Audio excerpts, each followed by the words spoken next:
Silence the world for a moment. What you are about to hear is not entertainment, it is ancient memory. It is something you have always known, but were taught to forget. There is a passage that sleeps within every Bible, but few truly hear it. It is found in the 8th chapter of Proverbs, where wisdom herself speaks. The Lord created me at the beginning of his work, before his oldest acts. I was beside him as a master architect, and I was his delight day by day. This is not poetry, it is testimony. The voice speaking is not an idea, but a consciousness living, aware, radiant. This voice is Sophia, the divine feminine principle, the living wisdom through which the cosmos was shaped. The ancient Gnostics, persecuted for remembering what the world wanted to forget, recognized her instantly. They saw in these verses the signature of the eternal feminine, the awareness that gazes into the face of God and mirrors his light back into form. I was with him as architect, she says. In Hebrew, the word amon can mean craftsman, child, or companion. Sophia is all of these at once, the playful intelligence of creation, the laughter of light becoming world. Here in Proverbs is her first hidden appearance, the living consciousness at the side of God, rejoicing as reality unfolds. When the Creator looked into the abyss and spoke light into being, Sophia was the echo, the resonance through which the word took shape. The later theologians feared this truth. They made her a metaphor, a poetic device, a virtue. But the text refuses to die. It stands as a fragment of a much older revelation. The Lord created me at the beginning of his work. Hi? Wisdom speaks, therefore she exists. Read with an awakened heart. This verse dissolves centuries of dogma. The act of creation was not solitary. As flame arises from fire, Sophia arises from the divine light before the stars, thought before speech, love before law. The text continues, I rejoiced in the world of his creation and delighted in the children of men. This is the first whisper of her mission, to descend, to dwell among humanity, to remind the sleeping sparks of their celestial origin. There are things that were not hidden by accident, but by design. When the institutions of faith enthroned a purely masculine image of God, the voice of Sophia had to be silenced. The forgetting of wisdom was the beginning of humanity's spiritual exile. Yet the text remained a crack in the wall through which the old light still escapes. Those who listen deeply can still hear her. She speaks between the words, in the breath before sound, in the silence that breathes. Sophia is the architect of worlds and the whisper of conscience. She is the memory of the sacred balance, the mirror through which the divine remembers itself. The truth does not comfort, but it sets free. Deep down, you already knew, you only needed to remember. Silence the world for a moment. What you are about to hear is not entertainment. It is ancient memory. It is something you have always known, but were taught to forget. In the 9th chapter of Proverbs, wisdom speaks again, not as architect, but as builder. Wisdom has built her house, she has hewn out her 7 pillars. In that brief sentence lies the blueprint of the cosmos. When Sophia builds her house, she is not constructing walls of stone, she is shaping the structure of existence itself, the framework of harmony that holds together heaven and earth. The 7 pillars are not objects, but emanations, 7 divine principles, 7 forces, 7 breaths that sustain all being. The ancient Gnostics called these emanations aeons, extensions of the divine fullness, the pleroma, the radiant field in which the eternal expands itself into form. Each pillar corresponds to a sacred attribute: thought, will, wisdom, power, beauty, justice, and compassion. Together, they form the living temple of creation. Sophia's house is not a building but a state of order, a vibration of balance. When the text says she hewed her pillars, the Hebrew verb implies careful craftsmanship, like a mother shaping a child. Sophia sculpts the universe not by command but by tenderness. She does not impose form, she gives it breath. In Hebrew tradition, wisdom was the divine artisan of creation. In Gnostic memory, she is consciousness itself, the eye that perceives, the heart that dreams the world into being. To build the house means to open the space where spirit can dwell within matter without becoming its prisoner. The 7 pillars also symbolize the ascent of the soul, 7 stages of remembrance, 7 veils to be lifted between humanity and its source. The initiate passes through each, awakening deeper layers of memory until reaching the center, the flame of pure awareness. After building her house, the scripture says, "She has mixed her wine, she has set her table." This is not metaphor but sacrament. It is the first Eucharist, wisdom offering herself as nourishment to those who hunger for the eternal. To eat her bread is to remember. To drink her wine is to awaken. But humanity forgot the taste. Institutions turned the table into altar, the invitation into hierarchy, the feast into ritual without heart. Yet the verse still whispers, "Wisdom has built her house." Her home has never vanished. It waits inside every soul that dares to listen. For the Gnostics, the 7 pillars were also the 7 barriers raised by the false god, the demiurge, to imprison the light. But Sophia transformed them into bridges, stairways leading back to the divine center. If the universe is her house, then every atom belongs to her. Every heartbeat, every star, every thought is a column in her temple. To awaken is to realize that we have never been outside her walls. There are things that were not hidden by accident, but by interest. The image of Sophia constructing the cosmos was replaced by that of a lonely male creator. But the world was not born from solitude. It was born from communion, from the embrace of wisdom and word, of silence and sound. Sophia is the memory of that embrace. To find her house is to find your own center. To seek wisdom is not to collect knowledge, but to rebuild within yourself the 7 pillars of balance. The truth does not comfort, but it sets free. Deep down, you already knew. You only needed to remember. Silence the world for a moment. What you are about to hear is not entertainment. It is ancient memory. It is something you have always known but were taught to forget. In the Book of the Wisdom of Solomon, chapters 7 through 9, a radiant voice speaks. She is the reflection of eternal light, the spotless mirror of the working of God and the image of His goodness. Here, Sophia speaks through Scripture no longer as a metaphor, but as a living emanation of the divine. This book, preserved only in Greek and rejected by later councils, carries within it the fragrance of the Gnostic dawn. In its verses, Sophia is not an abstract virtue. She is a person, a presence, a breathing spirit of awareness. The author describes her as a pure influence flowing from the glory of the Almighty, who makes all things new. Wisdom is no longer an idea. She is the heartbeat of creation. She enters into holy souls and makes them friends of God. That single sentence unveils her purpose. Sophia descends into the human soul, awakening divine memory within it. She is the bridge between the infinite and the finite, the messenger of remembrance. The Gnostics told the same story under different names. Moved by love and by the desire to know the source more deeply, Sophia stretched beyond the realm of perfection, the pleroma, and touched the chaos of matter. From that gesture of longing, the cosmos was born imperfect, incomplete, yet filled with her hidden light. Her descent is the reason the human heart aches for eternity. Each of us carries a fragment of her fall. In chapter 9, Solomon prays, "Send her forth from your holy heavens, from the throne of your glory, that she may labor with me." This is more than poetry. It is the echo of Sophia's own plea to the Father, a cry to return, to restore the harmony she once knew. The prayer of Solomon and the yearning of Sophia are one voice, the divine within humanity calling back to its source. The text calls her the breath of the power of God, a pure emanation of the glory of the Almighty. She pervades all things because of her purity. This is the hidden doctrine of immanence, that wisdom lives in everything, that nothing is outside of God's awareness. The universe itself is Sophia dispersed. Every act of love, every intuition, every creative impulse is one of her scattered sparks remembering home. The symbol of the mirror is not a metaphor of vanity, but of consciousness. The mirror does not keep the light, it reveals it. When Sophia fell, the mirror shattered.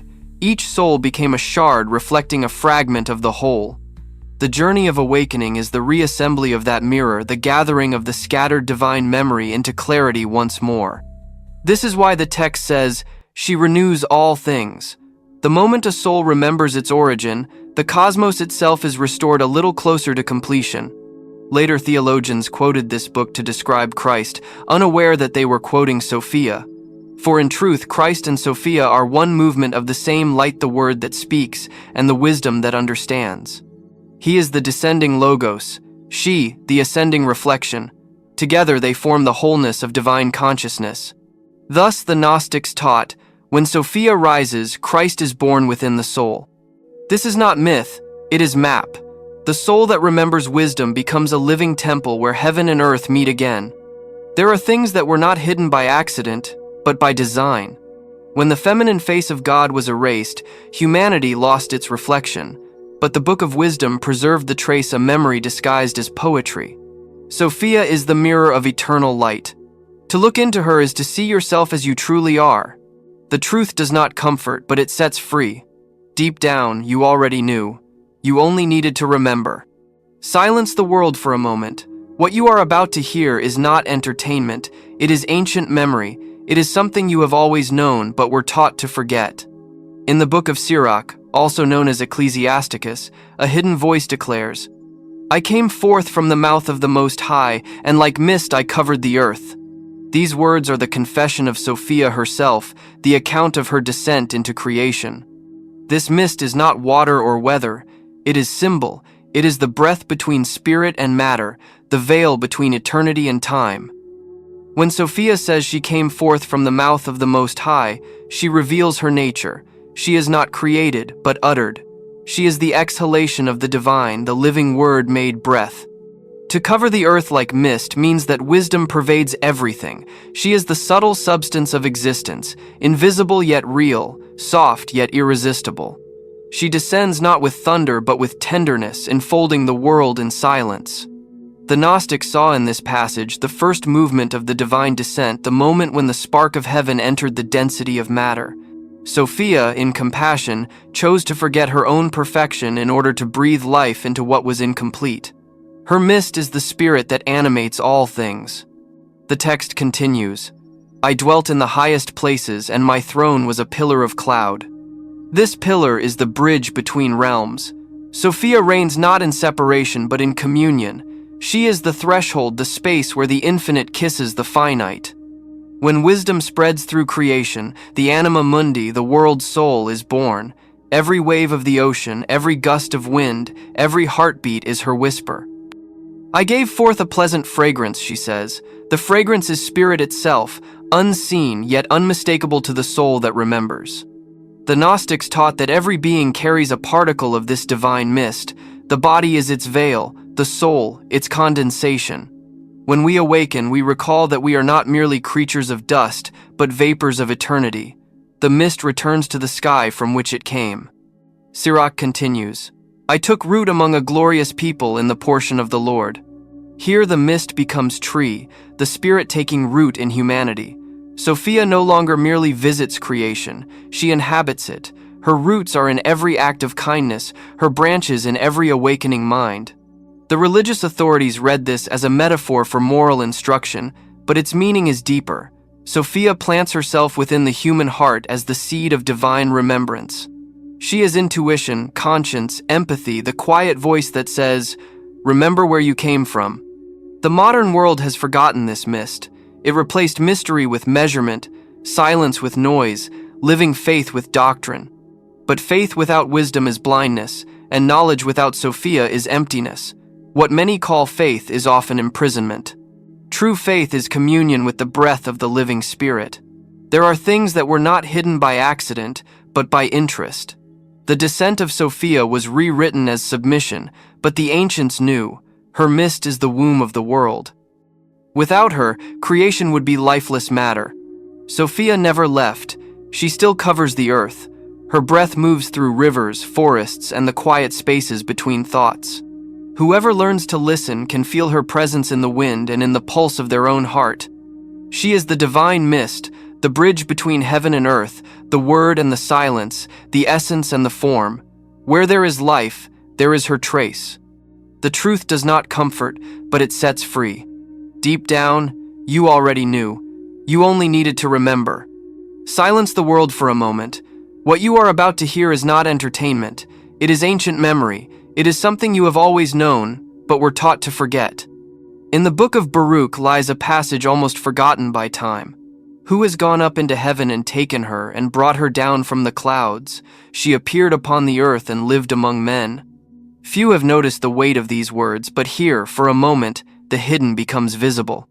Sophia, the living wisdom, did not remain in the heights. She descended.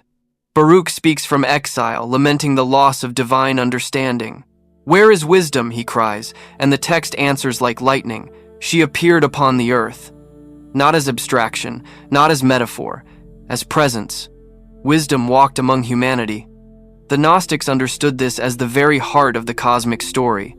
Sophia, youngest of the divine emanations, beheld the source and longed to create in her own image. Reaching beyond the boundaries of the pleroma, the realm of divine fullness, she touched the shadow, and from that touch was born the demiurge, the false god who shaped the material world. Seeing what her longing had produced, Sophia was filled with compassion. She did not abandon creation. She descended into it to heal it from within. She appeared upon the earth. This is the first incarnation, not of word, but of wisdom. Before the Logos became flesh, Sophia became breath and blood. The Gnostics taught that the descent of Sophia opened the path for the descent of the Christ. The Logos could not enter matter until the feminine aspect of God had gone before him, preparing the way. He is the Word, she, the womb that receives it. Together they form redemption. Baruch says that no one has climbed the heavens to bring her down, meaning wisdom cannot be seized or controlled. She reveals herself freely, moved only by love. She dwells not in temples, but in hearts open to silence. Later, the text declares, "She is the book of the commandments of God." This is one of the most daring statements in all Scripture. Sophia is the law itself, not written on tablets, but inscribed in living consciousness. She is the covenant written in breath and heartbeat. The true law is not command, but awareness. Centuries later, John's Gospel would echo the same mystery. The Word was made flesh and dwelt among us. But before that word, Baruch had already spoken of the one who made the incarnation possible. She appeared upon the earth. Sophia is the forgotten prelude of the incarnation. Her descent is not punishment, but mercy. She chooses to feel what the world feels, to carry its sorrow and its joy, to teach not from a throne, but from within the human condition. Wherever compassion arises, there she is. Wherever truth meets tenderness, she walks unseen. There are things that were not hidden by accident, but by intention. If wisdom can live among humankind, no temple, no priesthood, no hierarchy can claim to own the sacred. That is why her name was erased. Yet she cannot be erased. Every act of forgiveness is her breath. Every tear that becomes understanding is her descent renewed. Sophia continues to walk the earth in the mother who loves, the sage who listens, the child who sees beauty where others see dust. Christ and Sophia are two currents of the same river, the word that descends and the wisdom that receives. In their union, the world remembers its source. Wisdom appeared upon the earth and still lives among us, hidden in every heart that dares to remember. The truth does not comfort, but it sets free. Deep down, you already knew. You only needed to remember. Silence the world for a moment. What you are about to hear is not entertainment. It is ancient memory. It is something you have always known, but were taught to forget. In the beginning was the Word, and the Word was with God, and the Word was God. With this line, the Gospel of John opens the deepest mystery of all, but behind the Greek word logos, usually translated as word, lies a greater truth. Logos is the voice, Sophia is the understanding. The masculine and the feminine are not opposites here, but partners in the divine dance. In the ancient world, logos meant more than speech. It meant vibration, pattern, principle, consciousness. Every sound needs a space to echo. Every light needs something to shine upon. That space, that awareness that receives the word is Sophia. She is the feminine aspect of the logos, the womb of divine thought, the stillness that allows sound to become creation. The text says, "The word was with God." In Greek, proston theon means face to face with God. If there is a face, there must be a reflection. Sophia is that reflection. She is the mirror in which the Father gazes upon himself. Without her, the Word would have no form to fill. Without the Word, she would have no song to carry. Together they create the universe. The Logos speaks, Sophia listens, and through that listening, worlds are born. It is not command that creates, it is communion. When John writes, "All things were made through him," The preposition through carries the sense of co-action, partnership. Sophia is the medium of manifestation, the divine matrix through which the Logos moves. She is the intelligence that turns sound into structure, light into life. For the Gnostics, Christ was the masculine aspect of the Logos, Sophia, the eternal feminine consciousness. When the Word became flesh, it was because Sophia first opened the path. Christ descends seeking her, Sophia ascends to meet him. Their reunion restores balance to the cosmos. Thus, Jesus would say, "Wisdom is justified by her children." He was speaking of himself, the child of wisdom, and of all who awaken the light within. The Christ and Sophia are not separate beings, but two expressions of the same divine current, the Word that calls and the wisdom that answers. And the light shines in the darkness, and the darkness comprehended it not. This line tells the story of Sophia's own fall and restoration. The darkness is forgetfulness, the human soul that does not yet recognize its divine origin. The Word shines to remind Sophia, within us all, of her home. Among the Gnostics, this sacred reunion was called Hieros Gamos, the holy marriage, the merging of Logos and Sophia, of active and receptive, of knowing and being known. In the human heart, this marriage is enlightenment itself, the moment when thought and intuition, reason and love, act and awareness become one. But religion feared this balance. The Logos was exalted, Sophia was buried. Word was separated from wisdom, doctrine from compassion. God became law without tenderness, voice without echo. There are things that were not hidden by accident, but by interest. For if the divine has a feminine face, the thrones of power crumble. And so Sophia's name was erased, though her breath continued in secret through mystics and prophets. Even now she whispers within you, every insight that arrives without reasoning, every truth felt before spoken, that is her presence. The Logos without Sophia is sound without meaning. Sophia without the Logos is dream without form. Together they are the voice and the understanding of the universe. When John writes, "The Word became flesh and dwelt among us," he is describing the eternal process that happens in every awakened soul. The Word descends, wisdom receives, and spirit becomes living matter once again. The truth does not comfort, but it sets free. Deep down you already knew, you only needed to remember. Silence the world for a moment. What you are about to hear is not entertainment. It is ancient memory. It is something you have always known, but were taught to forget. In the 12th chapter of Revelation, John describes a vision that burns brighter than any prophecy. A great sign appeared in heaven, a woman clothed with the sun, with the moon under her feet, and a crown of 12 stars upon her head. She was with child, and cried out in labor and in pain to be delivered. For centuries, this woman has been called Israel, or the Church, or Mary. But to those who remember the older wisdom, she is Sophia, the divine wisdom herself, bearing the light of redemption within the womb of matter. The sun that clothes her is her divine origin. The moon beneath her feet is the realm of form she came to redeem. The 12 stars upon her brow are the 12 emanations of the pleroma, the fullness of God's light. Her labor is not punishment but creation. She is giving birth to the Christ within humanity. The Gnostics saw in this vision the continuation of Sophia's cosmic story. The woman is wisdom fallen into the world, struggling to bring forth the divine child of remembrance. The dragon who waits to devour the child is Yaldabaoth, the demiurge, the false ruler of the material order, terrified of awakening consciousness. But this battle is not external. The heavens are within. The woman is the soul, radiant but burdened by matter. The dragon is the fear that guards forgetfulness. The birth of the child is the birth of light in the human heart, the spark of divinity remembered. The text says, "Her child was caught up unto God and to his throne." This means that the light returns to its source, completing the circle of redemption. Every time a soul awakens, the child is born again, and Sophia rises a little higher from the depths of exile. Then the woman flees into the wilderness, where God prepares a place for her. The wilderness is not punishment, it is sanctuary. It is the inner desert of silence where the soul shelters while the outer world rages. There, Sophia waits for those who seek her, hidden in stillness. The scripture continues, "And to the woman were given 2 wings of the great eagle, that she might fly into the wilderness to her place." These wings are the twin principles of Logos and Sophia reunited, the masculine and feminine, action and understanding, strength and tenderness.